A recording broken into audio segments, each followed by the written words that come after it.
Pues arrancamos ya esta primera generación euro de la semana lunes 11 de diciembre de 2023 y saludamos a nuestro buen amigo Santiago Sánchez. ¿Cómo estás? Bienvenido. ¿Qué tal? Muy buenas. Bienvenido. El otro día buenas. te di la bienvenida virtual a Generación Euro, tu casa periodista digital, y hoy te la doy en los estudios de periodista digital. ¿Cómo va todo? Pues bien, con mucha actualidad por analizar, con muchas cuestiones económicas, con una ministra que ya sí que está de salida del gobierno, con incertidumbre sobre su relevo. Así es. Y con un legado que tiene pocas luces, en mi opinión, y sobre todo muchas sombras. Y muchísimas sombras. Tienes por ahí, Omar, cuando puedas lo vas subiendo un pantallazo de un artículo que publica hoy Santiago Sánchez en El Español, el diario digital que dirige Pedro J. Ramírez y que se centra en la figura de Calviño y en su pésima Zulueta y John de Zulueta y un servidor que a veces se nos calienta un poco la boca, siempre muy polite, muy educadamente, hemos llegado a calificar prácticamente de una gestión técnicamente y como descripción de un hecho objetivo, no como insulto, pues casi de cierta ineptitud. Titula Santiago Sánchez su artículo en Invertia, que es la página económica del Español, en su tribuna, alarmante ineficacia con los fondos europeos. La vicepresidenta, bueno, dentro de unos días dejará de serlo, primera ministra de Asuntos Económicos, Nadia Calviño. Alcance y contenido, don Santiago, de su artículo. Ineficacia. Esto es lo más suave que se le puede achacar. Es que es ineficacia y además en una cuestión que es de absoluta responsabilidad, el haberlo hecho bien, todo lo que era el diseño de la gestión de los fondos europeos. El gobierno intenta trasladar la responsabilidad a las comunidades autónomas, pero que nadie se equivoque. Cuando tú tienes un diseño que te lo has hecho a tu medida, con tu interés para centralizar todo en Moncloa, la responsabilidad de la ejecución recae en el gobierno. Ese es el punto uno. Es decir, un diseño que nos hemos dado nosotros mismos con muchos problemas que ya venían de la aprobación de aquel Real Decreto 36-2020, donde ya se veía que había mucha ineficacia y un canal burocrático muy complejo y que iba a dificultar la gestión y la ejecución eficaz. Por eso hablamos de eficacia y de ineficiencia. Y luego hay dos aspectos con todo lo que tiene que ver con la gestión del plan de recuperación. Una parte son las inversiones, y además sabemos en unas declaraciones recientes del gobernador del Banco de España que el grado de implementación de las inversiones estamos en un 10%, con lo cual muy retrasados con respecto a la situación como deberíamos de estar. Y unas reformas que quizás era la parte más interesante de todo el plan y lo que de verdad podía dejar cambios estructurales en la economía española con impacto en el largo plazo, que se han quedado en prácticamente nada. Y sin el impacto y sin la transformación que realmente necesitábamos. Si no somos capaces de que el plan, el destino de los fondos vaya de verdad a inversiones que sean transformadoras y que cambien nuestro modelo productivo, incrementen nuestro potencial de crecimiento en el largo plazo, es decir, que nuestro crecimiento inercial que llevaríamos si no hiciéramos nada, podamos aumentarlo en 2 puntos del PIB por lo menos, y lamentablemente, si llevamos retraso en las inversiones, si no son las más idóneas y además el complemento condicionante de estos fondos, esas reformas, no tienen el impacto estructural que realmente necesitábamos, pues tenemos un problema, porque este gobierno no resiste una evaluación de la eficacia de las políticas públicas y en este caso del gasto asociado al Next Generation. Tan es así que fíjate, una de las cuestiones en las que más incide Daniel Lacalle, que está aquí, todas no, porque alguna está de viaje, pero 4 semanas de cada 5, es siempre el mismo. Diría que si no la que más, una de las que más. Es decir, un gobierno que ha dispuesto de una munición que no ha tenido ningún otro en prácticamente medio siglo, desde la reinstauración de nuestra democracia, desde el punto de vista de estímulos, desde el punto de vista de ayudas, desde el punto de vista de dinero, desde el punto de vista, en fin, con unas políticas fiscales y monetarias que podrían hacernos ir, pues bueno, no a vela, a motor y a toda máquina, y sin embargo, como no ha hecho más que incrementar el gasto, y bueno, pues una gestión además bastante deficiente, pues los resultados son francamente decepcionantes. Me dice Lacalle muchas veces, y tiene razón, ya le hubiera gustado a José María Aznar o a Felipe González, o incluso, bueno, a Mariano Rajoy, que les voy a contar, disponer de la munición de la que ha dispuesto Pedro Sánchez, de las cosas como son. Es que es fácil disparar con pólvora del rey. Claro. Es fácil, pero la han tenido. La han tenido. Y la han desaprovechado, la han malbaratado. Efectivamente. Es decir, hemos incrementado nuestra deuda pública en más de 380.000 millones de euros desde que llegó Pedro Sánchez. 382.000. Que ya es un impulso fiscal potentísimo, independientemente de la situación contracíclica con la que tienes que trabajar para paliar los efectos de la pandemia. Es igual, es que ya habíamos incrementado la deuda antes y seguimos incrementándola. Y dos, los fondos europeos, 163.000 millones, que es un 12% del PIB, que se dice pronto, es decir, dos potentes herramientas que si hubiera tenido el destino eficaz que debería ser, pues bueno, pues tendríamos un crecimiento que no nos pone, como estamos en la situación actual, a la cola de Europa. Es decir, somos el cuarto país por la cola, con datos de los provisionales del tercer trimestre de 2023, en esa recuperación. Es decir, Calviño se va diciendo que somos el país, la economía que más crece de Europa. Bueno, no somos la que más crecemos porque tenemos 6 delante, con los datos del tercer trimestre de 2023. Pero en el acumulado, cuando miramos el periodo desde el cuarto trimestre de 2019 hasta el tercer trimestre de 2023, insisto, es que estamos a la cola, es decir, tan bien no lo hemos hecho. Y además endeudándonos y sin corregir el déficit y sin aprovechar los fondos europeos para estimular la inversión, que tenemos una inversión un 2% inferior a los niveles de 2019. Y la inversión es lo que de verdad te da la palanca de transformación y de crecimiento y de generación de empleo en el largo plazo. No sé, y por supuesto, una parte muy importante es decir, la inversión y estos fondos europeos y este impulso fiscal, si hubiera ido a incrementar la competitividad de las empresas, a incrementar la productividad, estaríamos en una situación muy distinta de la que tenemos actualmente. Vivimos con una burbuja inflada por déficit y en nuestros bolsillos, y cuando acudes a la calle estamos viviendo del déficit público, que es lo que está estimulando y que no notemos todavía el golpe en nuestras economías, pero lo vamos a notar porque llega el 2024, se ajustarán cuando se hagan públicas definitivamente las reglas fiscales y veremos el horizonte que tenemos, pero tenemos que ser realistas, es decir, es complejo lo que tenemos por delante. Es complicado y fíjate, además leí ayer el artículo dominical de Opinión, lo comentábamos antes fuera de cámara, de Jesús Cacho en Voz Populi. Hablaba de la deuda, ¿no? Se centraba en la deuda, suelen ser bastante largos, pero ayer merecía especialmente la pena. Y bueno, pues establecía paralelismos entre Francia y España. Francia tiene exactamente, más o menos, el doble del PIB que España, ¿no? Y por tanto tiene el doble. Francia está tan mal, no sé si peor, mejor, tan mal como nosotros, tiene 3 billones o 3 billones y muy poquito de deuda. Nosotros, oficial, tenemos, ya lo sabéis, lo digo para algún amigo y con los ceros correspondientes, 1.578.000 millones de euros de deuda. Esta es la oficial. Como nos explica Dani Lacalle también muchas veces, claro, si empezamos a contabilizar el marraneo, con perdón, entre administraciones públicas, superamos de largo los 2 billones o los 2,2, etcétera y tal, ¿no? Bien, ¿qué decía Cacho ayer? Dice, ya bueno, pero Francia ahora mismo está mal, no, está muy mal. Pero Francia tiene un tejido industrial, un tejido productivo, unas élites empresariales y políticas, si a eso vamos, que ya nos gustaría a nosotros llegarles a la suela del tacón. Es decir, que sus posibilidades, si realmente se lo toman en serio, pues parece, y no debería ser así, Santiago, es una pena, parece que podrían ser unas posibilidades de recuperación mucho más potentes que las posibilidades de España. Otro dato que no es la primera vez que damos. Cada español, ahora mismo tocamos a 29.000, casi 30.000 pavos, con perdón, 30.000 euros de deuda por cabeza. ¿Cómo se les queda el cuerpo? Pues desde luego es uno de los grandes desequilibrios que tiene España. 30.000 euros, ¿eh? El volumen de deuda pública es tremendo. Por el efecto que tiene en el presente y por el problema que además se deja a las siguientes generaciones, que tendrán que afrontar muchos de los pagos que se están generando, de los desequilibrios que se están generando.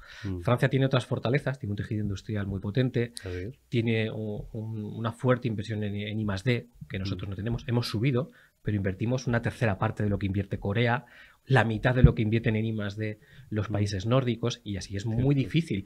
Y nuestro problema de deuda es un problema que lo vamos a vivir ya en 2024. Es decir, vamos a pasar de pagar casi 32.000 millones de intereses de la deuda a 40.000 millones el año que viene. Y cuando tienes yo siempre digo que los presupuestos es como un rectángulo en el que tú vas metiendo cachitos, y si el cachito de los intereses de la deuda cada vez es mayor, o el Tetris, el de las pensiones cada vez es mayor, el gasto de bienestar cada vez es decir, los recursos que al final luego terminas destinando a sanidad, a educación, a bienestar social, tu capacidad cada vez es más pequeña, porque estás consumiendo un gran trozo de ese cachito, ¿no? que son los presupuestos con los intereses de la deuda, y es un gran problema. Es que ha crecido en poco más de año y medio más de un 30% el coste de la deuda, y es muy complicado, y seguimos cambiando deuda al cero por deuda por el 3,5% y casi el 4%. Claro, porque también lo hemos comentado aquí en muchas ocasiones, yo no conozco, ¿no?, a España en general, ¿no? Y ni tú, ni Riera, cuando viene por aquí, un día estuvo hasta José Carlos Díez aquí, bueno, no sé si hablamos de esto exactamente, pero más o menos, ¿no? Porque José Carlos, que además es buen amigo, es un socialdemócrata, pero muy suave, ¿no? Y Daniel, por supuesto, es que se le llena la boca de decirlo. No conocemos un puñetero Estado que amortice un solo euro de deuda. Todo lo que hacen es refinanciarla a corto, a medio, a largo, y darle patadas a la lata. Y claro, en una coyuntura como la actual, el tipo de interés va creciendo, ¿no? Y eso es lo que tenemos. Y eso es un problema, sobre todo en 2024. ¿Cómo va a afectar, tú crees, a los presupuestos? No sé si esto lo llegamos a comentar hace unos días, cuando charlábamos aquí también.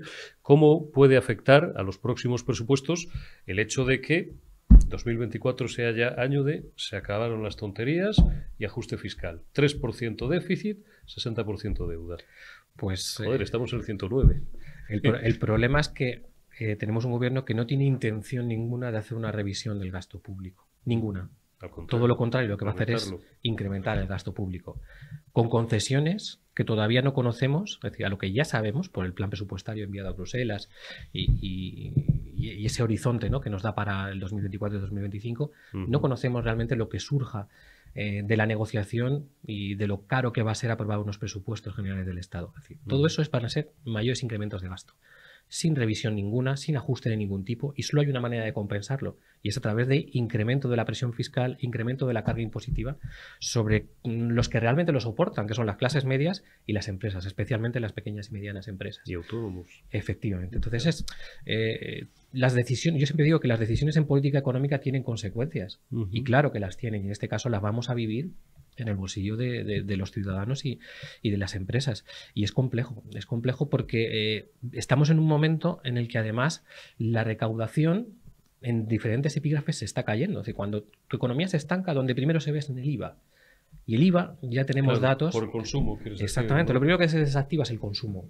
Luego la declaración, el IRPF va con más retraso. Los economistas llaman finalmente la demanda interna, es decir, lo que nos compramos. Efectivamente.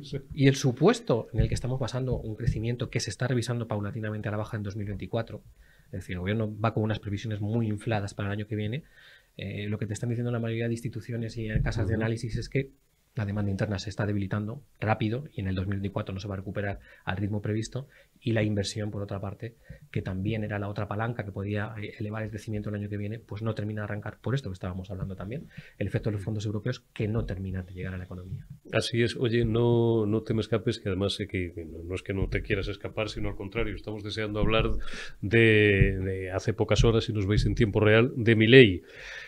Mira, Milei nos puede caer mejor, peor, regular, medio pensionista, pero dices, leche, por lo menos un tío que dice la verdad. Sale, pega 4 voces, vale, bien, oye, esto es una cosa.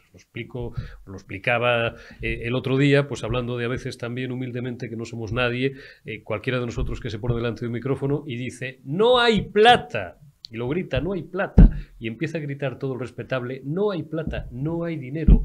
Dices, mira, hay gente que le cae, a mí me cae muy bien Milei, ojalá hubiera una Milei copias para distribuirlo por toda Europa y por el mundo entero. Pero hay gente que le cae regular, tirando mal o muy mal.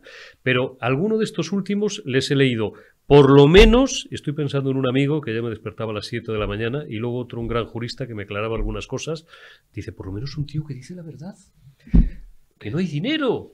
Y que tendrán que apretarse el cinturón o hacer lo que tengan que hacer.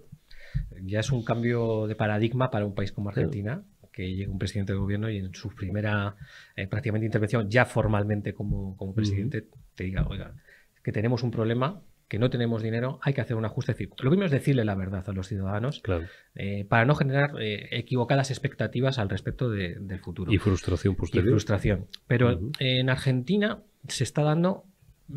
También Milei ha explicado que para lograr estabilizar la economía argentina y que recupere los niveles de crecimiento y de riqueza que tenía décadas atrás, es necesario también que pasen 10, 15, 20 años. Y esto no se soluciona en el corto plazo, pero es importante actuar ya y de manera decidida para cambiar la dinámica de un país que podía ser una potencia mundial. Y a partir de ahí, yo creo que ha generado una expectativa y una esperanza en multitud de familias Yo recordaba una entrevista que le hacían a una señora por la calle en Argentina. Mis hijos me han convencido para votar a Milei porque no quiero que se vayan de Argentina, porque quiero que tengan una oportunidad y porque quiero que cambien las cosas. Y cuando tienes una población empobrecida, con una hiperinflación disparada que disminuye tu capacidad para poder comprar hasta lo más básico, pues Argentina ha optado por un cambio que de verdad sustituya todas las políticas anteriores. Y es una esperanza para toda Sudamérica la situación o el gobierno de Milei. Entonces, desde luego a los liberales, muchas de las recetas de Milei nos suena bien. El reto es muy importante. Me suena muy bien porque es que yo soy, perdonad, esto no sé por qué se me ha venido a la cabeza, yo no es que sea de los que piensa, es que yo pasé del primero de columpios de economía y hasta me leí y me estudié el Samuelson y esto es lo primero, luego hay muchas más cosas. Y desde entonces tengo claro que las empresas no pertenecen a los trabajadores, pertenecen a sus accionistas y que en todo caso el capital humano puede ser un activo de las empresas, un activo del trabajador que vende su know-how, a lo mejor a alguno esto ya le suena chino, su know-how a esta empresa o a la otra, pero desde luego no un pasivo. Un pasivo será la financiación que tengan que pedir para desenvolver sus proyectos o el dinero que o en fin, su capitalización bursátil. Lo digo, esto es ser liberal, ¿no? Que hay algunos que lo desprecian. Ya están aquí los liberales. Quítese usted el palillo de la boca y vamos a hablar un poco en serio. Perdonad este pequeño paréntesis, que nadie se sienta mal, perdonad esta humorada, pero efectivamente la iniciativa privada, siempre nos duele la boca de decirlo, que es la que crea empleo. El Estado no, el Estado marea papeles y cuantos más funcionarios, y muchísimos de ellos son necesarios, pues es una casta que cada vez va creciendo más y más. ¿Y quién paga? Pues las clases medias que pagan impuestos, lo acaba de decir Santiago, el pequeño y mediano empresario, el autónomo. El problema, fíjate, y con esto, si te parece, vamos rematando, el problema es el tiempo del que disponga para hacerlo. Ecuador creo que fueron 2-3 años lo que tardaron en dolarizar. Milei no tiene tanto tiempo. No tiene tanto tiempo y el contexto económico y geopolítico en el que se va a desenvolver Milei es complicado y va a condicionar mucho de la rapidez de las medidas, ¿no? de la aplicación de las medidas. Yo creo que va a tener un apoyo importante de Estados Unidos. La Unión Europea está en un momento complejo con unas elecciones europeas en breve y a lo mejor no podemos dar toda la respuesta que Argentina a lo mejor quizás nos demande, pero no va a tener mucho tiempo. Pero yo creo que ya hay grandes multinacionales que, oye, si hay seguridad jurídica, si hay respeto a la propiedad privada, pues, y a la iniciativa privada, pues están dispuestas a invertir en Argentina. Y son inversiones muy importantes las que pueden llegar. Entonces, hay que darle un mínimo espacio a Milei y apoyo internacional para estabilizarlo. Primero, estabilizar la economía, generar seguridad jurídica, respeto a la iniciativa privada y no la intervención tan acostumbrada en Argentina. Y a partir de ahí veremos. Siempre hay una base. El crecimiento empresarial es el previo al crecimiento económico y no al revés. Si somos capaces de activar la actividad económica, es que muchas veces se equivocan. No, y hay algunos que se hacen líos. El empresario es el tío que te paga el sueldo. Es el tío que te paga el sueldo porque es el tío que se ha jugado su pasta para montar la empresa en la que tú trabajas, que seguro que eres un profesional de puñetera madre, para pagarte el sueldo. Y si la empresa da en quiebra, pues tú todavía te puedes ir al Fogasa, que a lo mejor te cubren un 20, un 30%. Esto no es ideología, esto son cositas que hay que saber. Mientras que el empresario a lo mejor se arruina, porque hemos conocido más de uno que tenía hipotecada su casa y tal, ¿no? La empresa privada es la que crea riqueza. Perdóname, es que esto, en estos días, como estamos de cachondeo en la red, pues creo que es pertinente. Claro, completamente de acuerdo. Es así. Oye, la última, para terminar, ¿quién va a ser el sustituto de Calviño? ¿Sacamos la bola de cristal? Vaya usted a saber. Hay una terna de perfiles que pueden cubrir. Escriba es una opción. Yo creo que en los últimos días ha ganado enteros Manuel de la Rocha. Hombre, Manolo de la Rocha, por lo menos un economista, y bueno, cuidado, que conocimos no hace tantos años al personaje. Yo no soy economista, siempre digo lo mismo, yo no sé bailar, pero como lo he tenido en casa muchos años, sé quién baila bien y baila mal. Y Manolo de la Rocha es un buen economista. María Jesús Montero, que creo que era la otra pata del trípode, pues a lo mejor es una cirujana estupenda, pero no sé yo cómo decirlo. Y es muy importante porque el ministro de Economía es como un ministro de Asuntos Exteriores prácticamente. Tiene que tener mucha interrelación con Estados Unidos, interrelación con la Comunidad Europea, interrelación con el BCE. Es decir, no es un perfil cualquiera, sino que se necesita una persona con capacidad de interlocución y con reconocido prestigio. Y ya, que parece una obviedad, pero no lo es, me decía el otro día Zulueta, con esa sorna inteligente, con ese humor inteligente que le caracteriza, ya si sabe inglés, ya es la leche. No, perdón, no era Zulueta, era Riera. Pues claro, tú vas a un Ecofin, bueno, puedes tener un traductor, pero ya empiezas mal, ya empiezas con una mano atada atrás. Tienes que no saber inglés, dominar el inglés porque estás ahí en ten con ten, en negociaciones muy duras y tal. Y entonces, claro, pues hay gente, ahora acaban de poner, bueno, supongo que el nuevo de la ONU sabrá inglés, no me quiero meter con él porque no era el objeto de esta conversación, pero en fin, alguien técnicamente muy preparado. Yo que no soy socialista ni sospechoso, pues ojalá fuera Manolo de la Rocha, porque yo de los tres nombres que hemos citado, yo creo que sería el más... Por lo menos es un perfil técnico. Por lo menos es técnico. Ha desarrollado mucho Era el jefe del gabinete económico, de la oficina económica de la Moncloa. Don Santiago, que ha sido un placer, como siempre. Igualmente. Espero verle por aquí. Será un placer. Verle por aquí en más ocasiones. Continuamos en Generación Euro. Nada, dentro de unos segundos con Carmen Obregón. Pues dejamos a Santiago Sánchez, qué tío tan brillante.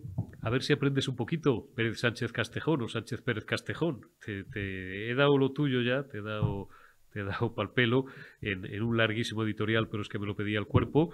Pero Santiago Sánchez no es presidente de Argentina, pero es que